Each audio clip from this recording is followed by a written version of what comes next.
ईशाचा छोटा भाऊ अमोल आणि तिची मावशी ईशाला भेटण्यासाठी हॉस्पिटलमध्ये आलेल्या आता. अर्जुनने त्यांना हॉस्पिटलमध्ये बोलवून घेतलेलं. त्यांना आणायला कार पाठवलेली त्यांनी ईशाच्या माहेरी. अमोल आल्या आल्या आवाज देतो ईशाला, ताई. ईशाला अमोलला पाहून आनंद होतो. मावशी ईशाच्या दोन्ही बाजूला दोन गोजिरी बाळं पाहून आनंदाने पाहतच राहिली. ईशा कशी आहेस, मावशीने विचारलं तिला आणि मायेने ईशाच्या डोक्यावरून हात फिरवला. मावशी मी छान आहे. ताई बाळं तर खूपच क्यूट आहेत, अमोल म्हणाला. तू मामा झालास, अर्जुन अमोलला म्हणाला. हो जिजू, अमोल आनंदाने हसत म्हणाला. मावशी अमोल तुम्ही दोघांनी आता कायम ईशासोबत आमच्या घरी राहायचं. ईशाला गरज आहे तुमची. या अगोदर ईशाने खूप वेळा तुम्हाला घरी या म्हणून बोलवलं, पण तुम्ही दोघे नाही आलात. आता बेबी बॉय बेबी गर्लसाठी यावं लागेल तुम्हाला, अर्जुन मावशी आणि अमोलला म्हणत होता. हो आम्ही येऊ, अमोल म्हणाला त्याला. जिजू थँक्स, तुम्ही आमचं घर आम्हाला परत मिळवून दिलं, त्यामुळे आमचं स्वतःचं हक्काचं घर झालं. काकाला जन्मठेपेची शिक्षासुद्धा झाली. तो परत नाही येणार कधीच आम्हाला पुन्हा त्रास द्यायला. अर्जुन डॉक्टरांच्या केबिनमध्ये असतो. थँक्स डॉक्टर, तुमच्यामुळे आज माझी ईशा आणि आमची बाळं सुखरूप आहेत. तो आता थोडं संकोचून डॉक्टरांशी बोलतो. काल मी स्वतःवरचा कंट्रोल विसरून तुमच्यावर हात उचलला डॉक्टर. तो काल डॉक्टरांसोबत जे वागला त्याविषयी खरंच मनात संकोच वाटत होता. त्यावर डॉक्टर म्हणाले, इट्स ओके अर्जुन, मी समजू शकतो तुमची कालची मनस्थिती. इतक्या वर्षात अशा गोष्टींचा खूप अनुभव आहे मला आणि माझ्यासोबतच्या सर्व स्टाफला. तुम्ही वाईट वाटून घेऊ नका. अर्जुनला खरंच वाईट वाटत असतं त्याच्या वागण्याचं, पण तो आता डॉक्टरांना विचारायला आलेला ईशाला डिस्चार्ज कधी देणार असं. अर्जुन विचारतो डॉक्टरांना तसे डॉक्टर म्हणाले, तुम्ही आताही घेऊन जाऊ शकता त्यांना घरी, पण बाळांच्या आईची आणि बाळांची तुम्ही व्यवस्थित काळजी घेणार असाल तरच. हो हो मी घेईल त्यांची व्यवस्थित काळजी, अर्जुन पटकन म्हणाला. ओके ठीक आहे, पण तुम्ही घरी जाण्या अगोदर एकदा मी स्वतः पुन्हा तुमच्या मिसेस आणि बाळांना तपासतो. ओके अर्जुन बोलला आणि तो डॉक्टरांच्या केबिन बाहेर पडला. अर्जुनने हॉस्पिटलमध्ये मिठाई वाटली. ईशाच्या मावशीने दोन्ही बाळांना व्यवस्थित कपड्यात बांधलेलं. घरी जाताना ईशाने बेबी बॉयला उचलून घेतलेलं आणि अर्जुनने बेबी गर्लला. दोघेही त्यांना घेऊन हॉस्पिटलच्या बाहेर पडतात. कार हॉस्पिटल बाहेर छान सजवून तयार होती. कार बलून आणि फुलांनी सजवलेली पाहून ईशाने अर्जुनकडे पाहिलं आणि म्हणाली, अहो हे कधी केलं तुम्ही? तो गालातच हसला. पुढे म्हणाला, हे काहीच नाही, मी खूप काही करणार आहे तुझ्यासाठी आणि आपल्या बाळांसाठी. ते दोघे कारजवळ येतात. बॉडीगार्डने कारचा दरवाजा उघडला तशी ईशा बाळाला घेऊन आत जाऊन बसली. त्यानंतर अर्जुन बसला. आता बॉडीगार्डने कारचा दरवाजा बंद केला. ड्रायव्हरने कार स्टार्ट केली आणि ते तिथून निघाले. आता कोणतीच रिस्क घेणार नव्हता तो त्याच्या छोट्या बाळांसाठी, त्यामुळे अर्जुनच्या कारच्या मागे पुढे बॉडीगार्डच्या गाड्यांचा ताफा होता. सिक्युरिटी हाय होती. काही वेळात सगळ्या गाड्या अर्जुनच्या बंगल्याबाहेर आल्या. मावशी अमोल आणि हॉस्पिटलमधून ईशा आणि अर्जुनच्या अगोदरच घरी आलेले. अर्जुन आणि ईशा बाळांना घेऊन बंगल्याबाहेर पोहोचल्यावर बॉडीगार्डने कारचा दरवाजा उघडला तसे ते दोघे बाळांना घेऊन खाली उतरले. त्यांच्या पायाखाली गुलाबाच्या फुलांच्या पाकळ्यांच्या पायघड्या घातलेल्या. कारपासून ते बंगल्याच्या दारापर्यंत ते पाहून ते दोघे एकमेकांकडे पाहून गोड हसू लागले. ते दोघे हळूहळू आता मेन डोअरकडे येऊ लागले. ते येताच आजी, मावशी, अमोल, त्यांच्या घरी गावावरून आलेली गोदाकाकू आणि घरातील सर्व मेड एकत्र जमलेले. त्या चौघांच्या स्वागतासाठी ते सर्व दाराजवळ असतात. चौघांच्या अंगावर फुलांच्या पाकळ्या टाकायला सर्वांनी सुरुवात केली. गोदाकाकूने चौघांचं औक्षण केलं आणि भाकर तुकडा ओवाळून टाकला. ईशा आणि अर्जुनच्या पायावर पाणी टाकलं. सर्वांच्या डोळ्यांना हलकेच पाण्याचे हात लावले. गोदाकाकू म्हणाल्या, आता ईशा आणि अर्जुन या कुंकवाच्या पाण्यात दोन्ही बाळांचे पाय बुडवा.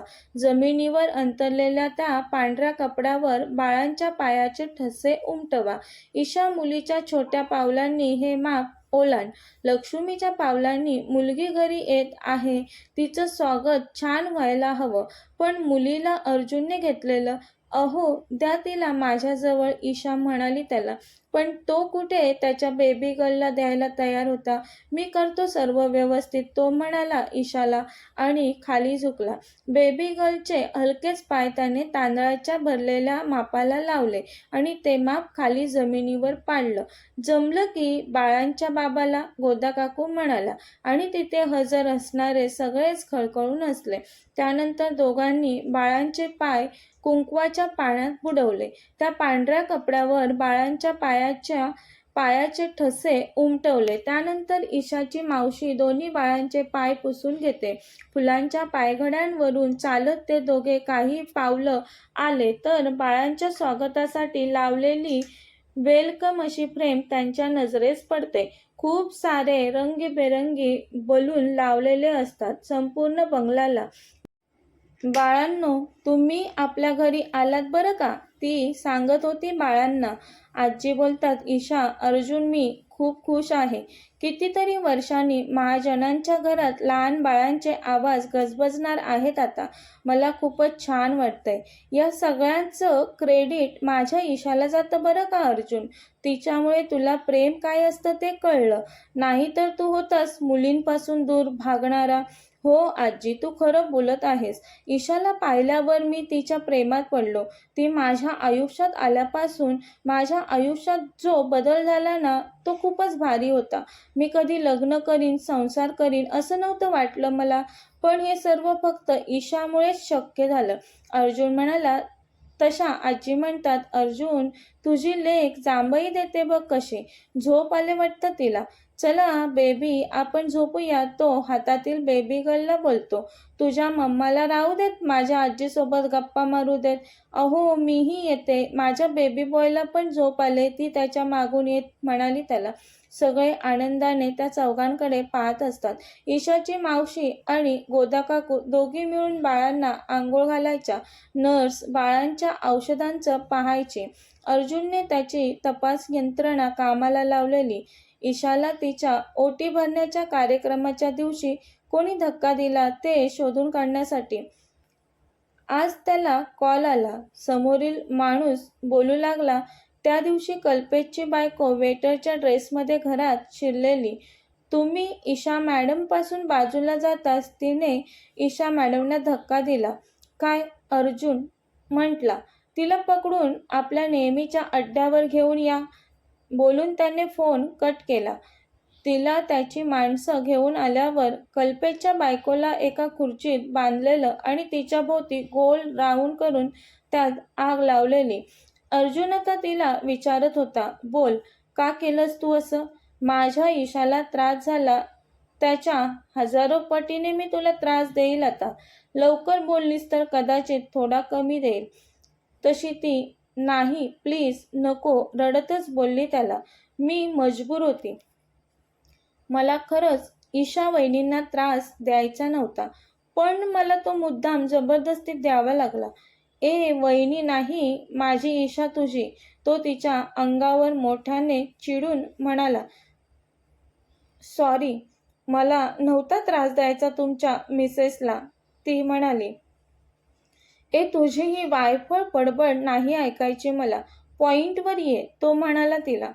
अण्णांनी सांगितलेलं मला, ती म्हणाली. अण्णांनी माझ्या छोट्या भावाला गायब केलेलं. ती तुमच्या बाळांना इजा पोचवल्यानंतरच ते माझ्या छोट्या भावाला सोडणार असे म्हटले मला. माझा नाविलाज झाला. मी तुमच्या मिसेसना धक्का नसता दिला तर त्यांनी माझ्या भावाचा जीव घेतला असता. म्हणून मनात नसताना मला असं चुकीचं वागावं लागलं.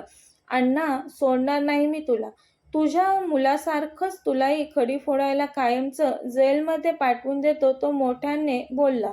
कोणाला तरी कॉल करून त्याने अण्णाला तो जिथे कुठे असेल तिकडून पकडून त्याच्या समोर अर्ध्या तासात हजर करायला सांगितलं. येस बॉस, समोरचा व्यक्ती बोलला आणि कॉल कट झाला. अर्ध्या तासानंतर अण्णाला घेऊन काही लोक अर्जुन समोर आले.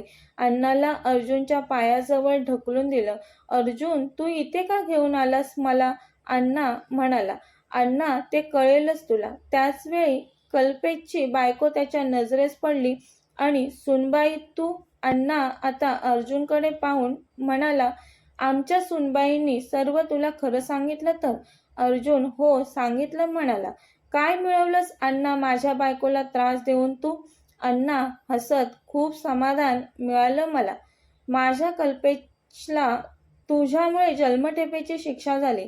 माझ्या घरात अंधार पडला आणि तुझ्या घरात उजाळा कसं सहन होणार होतं मला? तुझ्या मुलांना मला जन्माला येऊ द्यायचं नव्हतं म्हणून मीच केलं सर्व. अण्णा क्रूरपणे म्हणाला. अर्जुनचे डोळे रागाने रक्तासारखे लाल झालेले. याला शिक्षा करा, अर्जुन त्याच्या माणसांना बोलला. तसं तिथे असलेल्या सर्वांनी अण्णाला लाथांनी तुडवला. बास कर अर्जुन, मी मरेल बोलून तो अर्जुनजवळ जीवाची भीक मागू लागला. काही वेळांनी पोलीस येतात. अर्जुन पोलिसांना अण्णाविषयी आणि कल्पेशच्या बायकोविषयी सर्व सांगतो. पोलीस त्या दोघांना पकडून घेऊन जातात. कल्पेशच्या बायकोला तिच्या गुन्ह्याची 5 वर्षांची शिक्षा होते आणि अण्णाला जन्मठेपेची शिक्षा. आज घरी बाळांची 5वी होती. 5वीसाठी काही जवळचे नातेवाईक अर्जुनच्या घरी जमलेले. आलेल्या पाहुण्यांना आजींनी घुगऱ्या वाटल्या. 5वीचा कार्यक्रम झाला. सगळे पाहुणे त्यांच्या घरी निघून गेले. आजीने मोठा दिवा लावलेला सटुआई देवीकडे आजीने बाळांना सुखी ठेव अशी प्रार्थना केली आणि त्या त्यांच्या रूममध्ये जाऊन झोपल्या. गोदाकाकू बारशापर्यंत गावी जाणार नव्हत्या. आजीने त्यांना थांबवून दिलं. बाळांसोबत हसत खेळत दिवस भराभरा चाललेले त्यांचे. अर्जुनला बाळांचा खूपच लळा लागलेला. ते पाहून ईशाला तर अर्जुनचं खूपच नवळ वाटायचं. आता बारशाचा दिवस उजाडला. आज त्या बाळांची नावे कळणार आहेत बरं का सर्वांना. ईशा आणि अर्जुनने अगोदरच नावं ठरवलेली, पण त्यांनी काय नावं ठरवली असतील याची सर्वांना उत्सुकता लागलेली. आता घरीच हॉलमध्येच बारशाचा कार्यक्रम ठेवलेला. 2 बाळं असल्यामुळे 2 पाळणे आणलेले. पाळण्यांना फुलांनी आणि फुग्यांनी सजवलेलं. दोन्ही पाळण्यात मऊ मखमली कापसाची गादी होती. पाळण्याच्या बाजूने विडे ठेवलेले, त्यावर 9 धान्यांची मांडणी केलेली. संध्याकाळ झाली तसे सर्व पाहुणे यायला सुरुवात झाली. ईशा छान तयार झालेली. तिने ब्राऊन कलरची साडी नेसलेली आणि साडीवर साजेसा मेकअप केलेला. खूप सुंदर दिसत होती ईशा. अर्जुनही छान तयार झालेला. दोघेही आज लक्ष्मी नारायणाचा जोडा दिसत होते. दोन्ही बाळांना छान नवीन कपडे घातलेली. सर्वांनी त्यांच्यावर बोटं मोडली. दोन्ही बाळांना पाहून ते दोघे एकमेकांकडे पाहून गोड हसले. दोन्ही पाळण्यात एक दगड कपड्यात बांधून ठेवला होता. 5 बायकांनी मिळून त्या कपड्यातील दगडाला दागिने घालून सजवलेला. दुसऱ्या पाळण्यातही तसेच करतात. ते सगळं झाल्यावर कपड्यातील दगड म्हणजे बाळू त्याला उचलतात आणि पाळण्याखालून घेतात आणि पाळण्यात टेकून परत तसाच करतात. हे असं 5 वेळा करतात. अर्जुन बाळाला घेऊन दुसऱ्या पाळण्याकडे जातो तर गोदाकाकू अर्जुनच्या हातातून बाळाला घेते आणि त्याला पाळण्यात ठेवते. पुन्हा हातात उचलते आणि पाळण्यावरून दुसऱ्या सुवासीन बाईकडे देते. गोदा मावशी दुसऱ्या बाईकडे देताना म्हणते, प्रेम घ्या. दुसरी बाई बाळाला पाळण्याखालून देताना म्हणते, राज घ्या. गोदाकाकू बाळाला पाळण्यावरून दुसऱ्या बाईकडे देताना म्हणते, रुद्र घ्या. दुसरी बाई म्हणते, सारंग घ्या. गोदाकाकू म्हणते, ईशांत घ्या. 5 नाव घेऊन बेबी बॉयला पाळण्यात ठेवतात. इकडे बेबी गर्लच्या वेळी पण तसंच केलं जातं. ईशा बेबी गर्लला पाळण्यात ठेवते. पहिली बाई ईश्वरी घ्या. दुसरी बाई अग्निका घ्या. पहिली बाई आकांक्षा घ्या. दुसरी बाई अनघा घ्या. पहिली बाई सारंगी घ्या. दुसरी बाई आर्या घ्या म्हणतात. बाळांच्या कानात नाव घेऊन हुर्र केलं जातं आणि पाळणा गायला जातो. आजी बाळांच्या हाताला 5वीला बांधलेले धागेदोरे सोडवतात आणि बाळांच्या हातात काळ्या पांढऱ्या रंगाच्या बांगड्या घालतात. त्यानंतर फोटो सेशन करतात. ईशांत आणि आर्या बाळांची नावे ठेवली जातात. त्या दोघांचे आणि ईशा अर्जुनचे आनंदाचे क्षण आज कॅमेऱ्यात टिपले जातात. जमलेले सर्वच लोक आनंद व्यक्त करत असतात. आज महाजनांचा बंगला बाळांच्या आवाजाने आनंदाने खिळला होता. दोन्ही बाळांना त्यांची ओळख मिळालेली. त्यांना कळत जरी काही नसलं अजून तरी टूक टूक पाहत होते ते सर्वच. अर्जुन, ईशा दोघे मिळून खूपच लाड करत होते बाळांचे. जेवणाचा कार्यक्रम झाला. आलेले पाहुणे घरी निघून गेले. आता अर्जुन आणि ईशा त्यांच्या रूममध्ये होते. दोघांनी दोन्ही बाळांना पाळण्यात झोपवलं. त्यानंतर तो ईशाजवळ येऊन तिला मिठीत घेत म्हणाला, ईशा, आज मला खूपच भारी वाटतंय. ईशा सुद्धा म्हणाली त्याला, मलाही खूप भारी वाटतंय. अर्जुन म्हणाला, ईशा, थँक्स मला एवढं मोठं सुख देण्यासाठी. अहो, तुम्हाला सुद्धा थँक्स माझ्यावर भरभरून प्रेम करण्यासाठी. आय लव्ह यू ईशा, तो म्हणाला तिला. तशी ती लगेच म्हणाली त्याला, आय लव्ह यू टू. तो आता हळूच तिच्या ओठांवर त्याचे ओठ टेकवतो. ती पण त्याला प्रतिसाद देते. ईशा, तू कायम माझं फर्स्ट लव्ह राहणार, अर्जुनने म्हटलं तिला. तशी ती खुदकन हसली. आजही ती लाजत होती. तिला लाजलेलं पाहून तो म्हणतो, ईशा, अजून तू मला लाजते. ती आणखीनच लाजून अहो म्हणते त्याला आणि त्याच्या मिठीत शिरते. तोही तिला घट्ट मिठीत घेतो. दोघेही काही वेळाने शांत झोपून जातात. कथा समाप्त. कथा आवडल्यास लाईक, शेअर आणि कमेंट करायला विसरू नका. कथेचे यापूर्वीचे सर्व एपिसोड प्लेलिस्टमध्ये सेव्ह आहेत. पाहिले नसतील तर कृपया पहा. धन्यवाद.